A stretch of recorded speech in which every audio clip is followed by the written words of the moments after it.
Yeah, happy बसंत।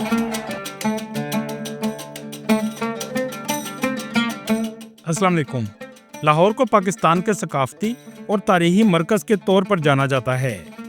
इसी वजह से इसे पाकिस्तान का दिल भी कहा जाता है। लाहौर की तारीख में बहुत से रंगीन सकाफती त्यौहार शामिल हैं, जिनमें अदबी महफिलें, म्यूजिकल कॉन्सर्ट और खानों के मेले शामिल हैं। इसके अलावा बसंत मौसम बहार का एक रवायती त्यौहार था, जो खास तौर पर लाहौर में बहुत जोरों शोर से मनाया जाता था। ये त्यौहार रंग बिरंगी पतंगों, मौसीकी और खास पकवानों से जुड़ा था। पूरा शहर खसूसन अंदरून लाहौर की पुरानी इमारतों की छतें पतंग उड़ाने वालों से भर जाती थीं और आसमान पर सिर्फ रंग बिरंगी पतंगे नजर आती थीं। लोग गानों और रक्स से भी लुत्फ अंदोज होते थे, लेकिन चंद लोगों ने दाती तार और केमिकल जैसी डोर से पतंगबाजी करना शुरू कर दी और कई लोगों की जानें चली गईं, जिसकी वजह से 2005 में इस त्यौहार पर मुकम्मल तौर पर पाबंदी लगा दी गई। 21 साल तक ये पाबंदी कायम रही, लेकिन आज 2026 में इस पाबंदी को खत्म कर दिया गया है और बसंत जैसे त्यौहार को खोल दिया गया है। आज की वीडियो में हम आपको दिखाएंगे अंदरून लाहौर की तारीखी गलियां, मोहल्ले और यहाँ के लोगों की जिंदगी। 2005 से पहले बसंत कैसे मनाई जाती थी, क्योंकि 2005 के बाद पैदा होने वाले बच्चे इस त्यौहार के बारे में बहुत कम जानते हैं और जो लोग इस त्यौहार को मनाते थे, ये वीडियो देखने के बाद उनकी यादें दोबारा ताज़ा हो जाएंगी। इसके अलावा जानेंगे लाहौर शहर में बसंत की तैयारियां कैसे की जा रही हैं। ये सब कुछ जानेंगे आज की इस वीडियो में। चले अब निकलते हैं लाहौर शहर के तारीखी सफर पर।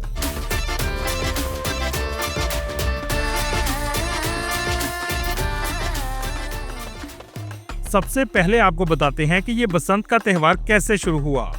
बसंत का लफ्ज संस्कृत के लफ्ज वसंत से निकला है, जिसका मतलब है बहार। इसका आगाज 13वीं सदी में अमीर खुसरो ने दिल्ली में सूफी बुजुर्ग निजामुद्दीन औलिया की दरगाह पर पीले फूलों, मौसीकी और रूहानी जश्न के तौर पर मुतारफ करवाया।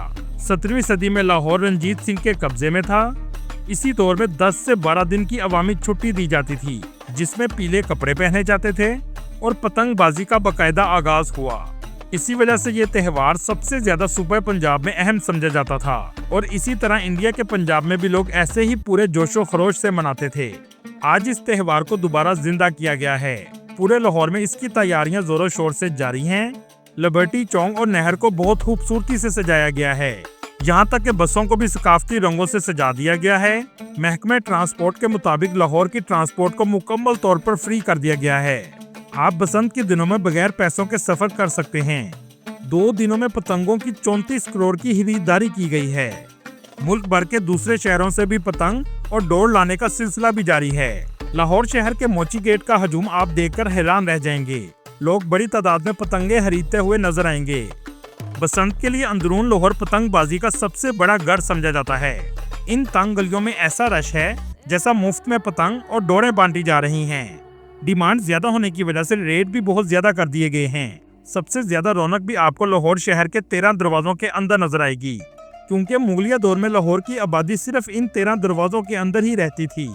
इन दरवाजों की तामीर मुगल बादशाह शाहजहां और औरंगजेब के दौर में हुई थी।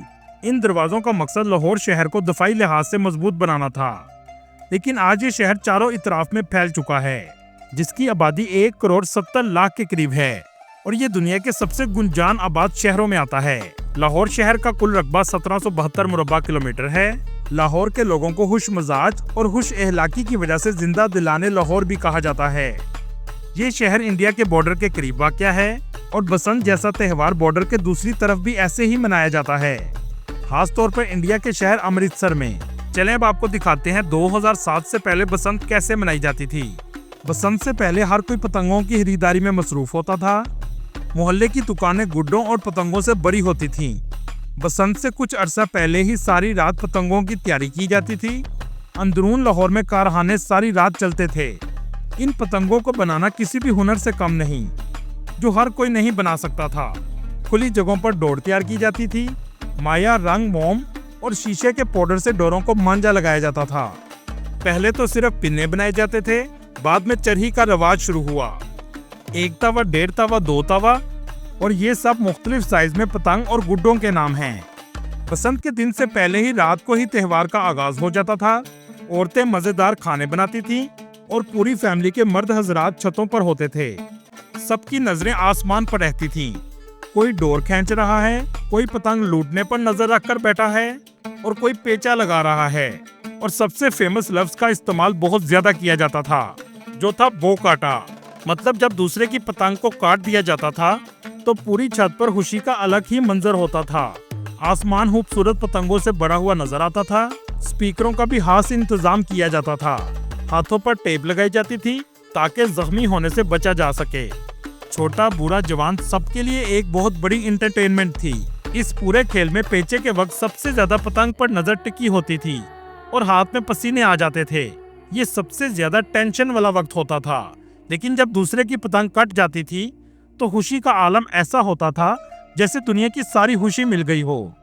लेकिन अफसोस, चंद बुरे लोगों की वजह से दाती तार और केमिकल डोर वगैरह के इस्तेमाल ने इस त्योहार को लोगों से छीन लिया और लोगों की जान लेने का बाइस बना दिया। दोस्तों चले अब आपको दिखाते हैं अंदरून लाहौर कैसा है और यहाँ लोगों की जिंदगी कैसी है। अंदरून लाहौर की गलियों में कदम रखते ही ऐसा महसूस होता है कि जैसे माजी की धड़कनें आज भी गूंज रही हों। कई बुलंदो बाला हवेलियां अपनी माजी की गवाही देती हैं। आज भी तारीख के निशानात इन इमारतों पर नजर आते हैं। यह है लाहौर का बाटी गेट का दरवाजा, जो दाता दरबार के बिल्कुल करीब वाक़या है। लाहौर का सबसे फेमस दरवाजा दिल्ली गेट है। इस दरवाजे के अंदर बहुत सी तारीखी इमारत मौजूद हैं। इसी वजह से टूरिस्ट सबसे ज्यादा इसी दरवाजे की तरफ आते हैं। इस दरवाजे के अंदर दाखिल होने के बाद कुछ ऐसा मंजर नजर आता है। दाखिल होने के बाद दाएं हाथ आपको सबील वाली गली नजर आएगी। इस जगह सफाई सुथराई का भी ख्याल किया गया है। यहाँ लोग आकर तस्वीरें भी लेते हैं। इसके आगे ही शाही हमाम है। रास्ते में लोग बड़ी तादाद में खाने और नाश्ता करते हुए नजर आएंगे। अगर आपने लाहौर की सकाफत देखनी हो तो इसका जरूर विजिट करें। यह है शाही हमाम। इसे हमाम वजीर खान भी कहा जाता है। 1635 में ये कायम हुआ था। इनका असल नाम इल्मुद्दीन अंसारी था। इल्मुद्दीन अंसारी पहले आगरा के गवर्नर थे। 1631 से 1641 में ये लाहौर के गवर्नर बने। यह है पूरे अंदरून लाहौर शहर का नक्शा। इन 13 दरवाजों में लाहौर आबाद था। इसकी टिकट की कीमत सिर्फ 50 रुपए है। यह है अंदर से शाही हमाम का मंजर। ये अंदर से भी बहुत खूबसूरत है। छतों को भी बहुत खूबसूरती से सजाया गया है और इस जगह उस दौर के बादशाह नहाया करते थे। इसके अंदर छोटा सा म्यूजियम भी बनाया गया है। ये वो हिस्सा है जहाँ पानी गर्म आता था। मतलब ये जगह गर्म पानी से नहाने के लिए बनाई गई है। दोस्तों इस इलाके में बहुत सी गलियों के आज भी कदीम नाम हैं। जैसा कि आप देख रहे हैं, गली सूरजन सिंह।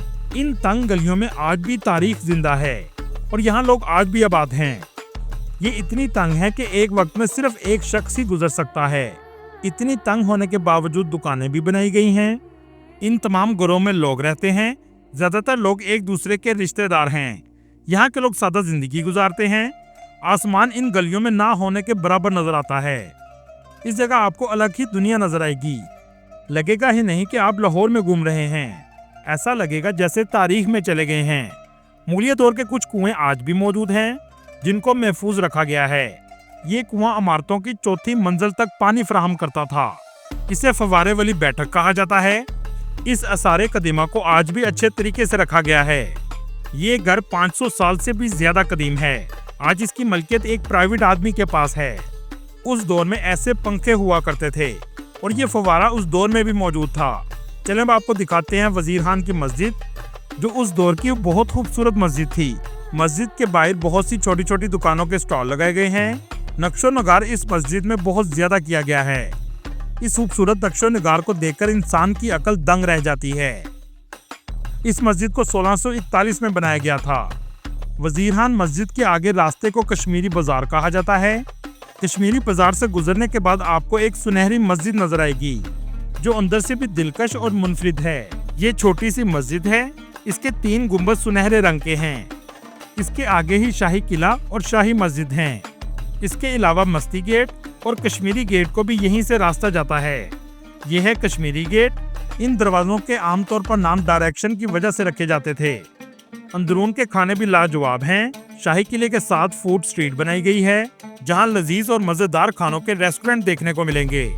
अंदरून के नाश्तों का भी कोई मुकाबला नहीं, जिनमें पूरी हलवा, निहारी, पाए और नान चने शामिल हैं। पूरी हलवा में जफरपुरी हलवा, सदीकपुरी हलवा और टकसाली गेट के नजदीक शहाब स्वीट सबसे ज्यादा फेमस है। बात हो लस्सी की तो अंदरून लाहौर में जेदे की लस्सी का नाम जरूर आता है, जो मलाई से भरी होती है और लोगों का रश भी बहुत ज्यादा होता है। इसके करीब ही बादशाही मस्जिद भी है, जो लाहौर की पहचान है। इसे 1673 में तामीर किया गया था। शाही किला के करीब एक बदनामे जमाना मोहल्ला है, जिसे शाही मोहल्ला कहा जाता है, और ये नाम मुगलों के दौर का है। अंग्रेजों के दौर में इसे रेड लाइट एरिया कहा जाता था। मुगलिया दौर में टकसाली गेट के पास सिक्कों का टकसाल मौजूद था, जिसकी वजह से इसका नाम टकसाली गेट मशहूर हुआ। शाही मोहल्ला में मुगलों के नौकर और नौकरानियां रहा करती थीं, और मुगल दौर में ही इस जगह फहाशी का आगाज हुआ था। यहाँ कोठों पर मुगल दौर के बादशाह रक्स देखने के लिए आया करते थे, क्योंकि ये रक्स और मौसीकी का बहुत शौक रखते थे। निसार हवेली का नाम तो आपने सुना होगा, ये भी अंदरून लाहौर में मौजूद है। अहले तशी के लिए ये बहुत अहमियत रखती है। मुहर्रम के अयाम में इस जगह बहुत ज्यादा रश होता है। दोस्तों, ये थी आज की हमारी इन्फॉर्मेटिव और दिलचस्प वीडियो। आपको वीडियो कैसी लगी कमेंट में जरूर बताइएगा, और यहाँ मेरे दोस्तों से गुजारिश है हमारे चैनल को सब्सक्राइब और लाइक जरूर कीजिएगा। अगली वीडियो तक अल्लाह हाफिज।